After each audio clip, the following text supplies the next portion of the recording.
Ever feel like your mind is just a whirlwind? You're trying to focus, but there's this constant stream of thoughts pulling you everywhere. Oh, absolutely. We all know that feeling. Yeah. But what if there was a simple way to, like, quiet that chaos and maybe even turn it into something valuable? Well, that's exactly what we're unpacking today. We're doing a deep dive into journaling. Right. Which, lots of people just think of as keeping a diary. Exactly. But we're exploring how different ways of doing it can actually lead to some pretty profound shifts in your daily life, Okay. So forget just writing down what happened yesterday. The material we've been looking at lays out 4 specific styles of daily writing. each with its own purpose, its own potential benefit for, your well-being. And it's so common, isn't it? This feeling of mental busyness. It really is. The information we found highlights that often it's not even the external stuff that's so draining. It's the internal chatter. Yeah, the sheer volume of noise in your head about the problems and everything else too. Definitely. So if you've ever felt overwhelmed by that constant inner monologue, well, this is for you. Journaling, at its core, it comes from that idea of a daily record, right? Hmm. A journal. It's just about making writing a regular thing. Hmm. So our mission today is to really understand these 4 different methods and see how they could be, well, powerful tools for you. Let's get into it. Okay, first up, morning pages, sometimes called a morning journal. Yeah, and what's great about this one is how simple it sounds, but the potential impact is pretty significant. It was popularized by Julia Cameron, wasn't it? In The Artist's Way. That's the one, the basic idea. Ugh. You write 3 full pages, stream of consciousness, whatever's in your head, First thing in the morning. first thing. And this is key before you do anything else. Like, resist that urge to grab your phone, check emails, anything. It's just 3 pages of whatever, Yeah. pure brain dump. Pretty much. The sources really emphasize don't stop, don't edit, don't try to structure it, Even if it feels silly or random. especially then. Yeah. Just get it all down on paper. And they suggest using like an actual notebook and pen. Yeah, the material makes a good point about that. There's something about the physical act, that tactile feel. It can help build consistency, make it feel more real. Okay, so what's the payoff? Why do this first thing? Our sources mention 3 main benefits. First one is stress reduction, getting peace of mind, That makes sense, right? You're basically offloading all that mental clutter right at the start of the day. like a mental detox, you said. Exactly. You get those swirling thoughts out, so they're not just stressing you in the moment, but they're also less likely to, hang around and mess with your mood or decisions later. Okay, benefit number 2, creativity. That's interesting. How does just writing random stuff unlock creativity? Well, the thinking is you're bypassing your inner critic, that voice that immediately shoots down ideas. Uh-huh. By just writing freely, without judgment, you let those more raw, uninhibited thoughts surface, including ideas related to your work, your goals, stuff like that. Right, without filtering them first. And the third benefit, mental clarity. Yeah, like hitting a reset button. Oh, eh? By clearing out those distracting thoughts, you literally free up mental bandwidth. Make space for better decisions, sharper focus as you go about your day. Wow. And the source mentioned a stat, didn't it? Something about how many thoughts we have? Yeah, it's kind of mind-blowing. Anywhere from 12,000 to 60,000 thoughts a day pass through our minds. 60,000. No wonder it's hard to focus sometimes. Exactly. Trying to concentrate with all that going on is tough. So morning pages could be this, well, simple, free, maybe even transformative tool, like the sources suggest. So if someone listening wants to try this, what are the key tips? Okay, number 1, consistency. The material really hammers this home. Find a specific time and place right after waking up is ideal. At your bedside table or maybe your desk? Yeah, somewhere easy. Mhm. And link it to something you already do, like getting out of bed. That Right. really helps build the habit. Makes sense. Build it into the routine. What else? Focus on just doing it. The consistency matters more than the quality of what you write. Don't worry about sounding profound at 6 a.m. All right, just get the words down. And the last tip is maybe do a periodic review, like once a Right. week. Glance back through what you wrote. Why do that? It can help you spot patterns, recurring thoughts, emotional trends. You become more aware of what's going on in your head, how you're evolving. Interesting. Okay, let's shift gears. Second style. The emotions journal or emotion tracking. Right. This one's geared more towards those moments when you feel really intense emotions. Huh? Anxiety, stress, anger, that kind of thing. So how does it work? It's pretty straightforward, too. When you feel a strong emotion bubbling up, You basically just write down what you're feeling. No interruptions, no judging yourself. Like I feel ignored right now, or I'm frustrated that this project isn't moving. Exactly like that. Just name the feeling and maybe a little about why. And when do you do this? Morning pages are first thing, but this sounds more Ooh. flexible. It is. You can do it whenever the feeling hits, morning, noon, night. But the sources suggest that writing it down right when you feel it can be particularly helpful for processing it. Okay. Is there evidence this actually works? There is, actually. The material references a Harvard study by Penn Baker. They had people write about their feelings for just 15 minutes a day for 4 days. Not. 6 months later, those people reported lower anxiety and stress, and they even went to health centers less often compared to a control group. Wow, only 15 minutes for 4 days. That's pretty significant. It really is. It shows the power of just getting those feelings out and onto paper. So why does it work? What's the mechanism? The sources mention a really key idea: labeling your emotions. Labeling them. Yeah, the act of actually putting a name to what you're feeling. I feel anxious, I feel disappointed.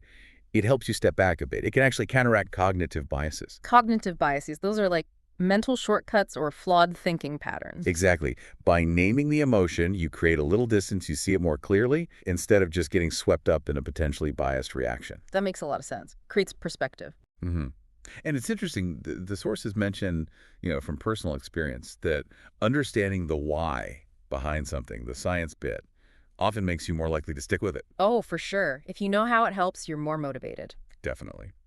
Okay, third style. Let's talk about the goal setting and planning journal. Right. So we all write down goals sometimes, maybe even SMART goals, right? But the sources point out they often just get forgotten, fade into the background noise. Guilty as charged. Yeah, me too. The key idea here is using daily writing to keep those goals alive and kicking, to keep your focus sharp. How so? Well, having that specific goal right there in front of you every day, it gives you that push, that motivation, especially on days when you're just not feeling it. So what's the practice? Keep a notebook. Yeah, the suggestion is a small notebook. Yeah. Every day, write down your main goal, and then maybe at night, take a minute to review your progress, or even just remind yourself why that goal matters to you. It fuels the drive. Okay, daily goal reminder. What about the planning part? That's crucial too, and it has two parts. First, morning planning. After your main morning routine, maybe after morning pages, if you do those, you outline your tasks for the day. This tackles that problem of having big goals, but waking up like, okay, what do I actually do today? Yeah, bridging the gap between the big picture and the concrete steps. Exactly. Then the second part is nightly review and planning. Look back at the day. What worked, what didn't, and then plan how to make tomorrow better, more effective. So it's a constant feedback loop. Action, reflection, adjustment. Precisely.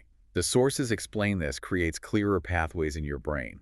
It's like giving your brain a clear map for the day, which makes it easier to actually get stuff done. That makes intuitive sense. You're telling your brain exactly what to focus on. And there's some really cool research on this too, related to managing worries. A University of Chicago study mentioned in our sources. Okay. They look at students who were really anxious about upcoming tests. They had one group just write about their test worries for 10 minutes right before the exam. Just 10 minutes of writing about being worried. Yeah, and guess what? Their scores improved dramatically. Yeah. On average, by a full grade level, like from a B- to a B+, compared to a control group who just rested. Wow. That's incredible. A whole grade level just from writing down worries? How? It comes down to working memory. Working memory. That's different from just short-term memory. Right. So- The sources clarify this. Short-term memory just holds stuff briefly.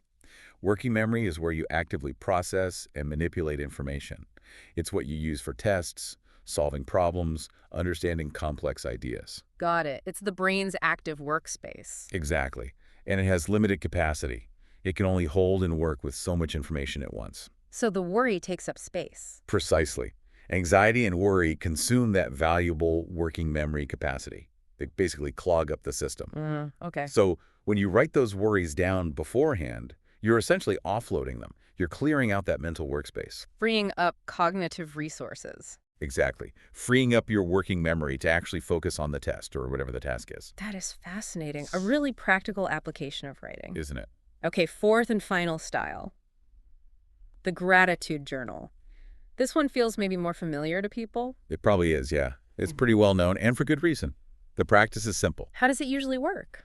The sources mention two common ways. You could do it in the morning, Maybe listing 3 things you're grateful for to start your day on a positive note. Yeah. Or you could do it at night, reflecting back on the day and noting down good things that happened, even small stuff like, enjoying a really good coffee or having a nice chat with someone. So it's about deliberately focusing your attention on the good stuff. What are the benefits here?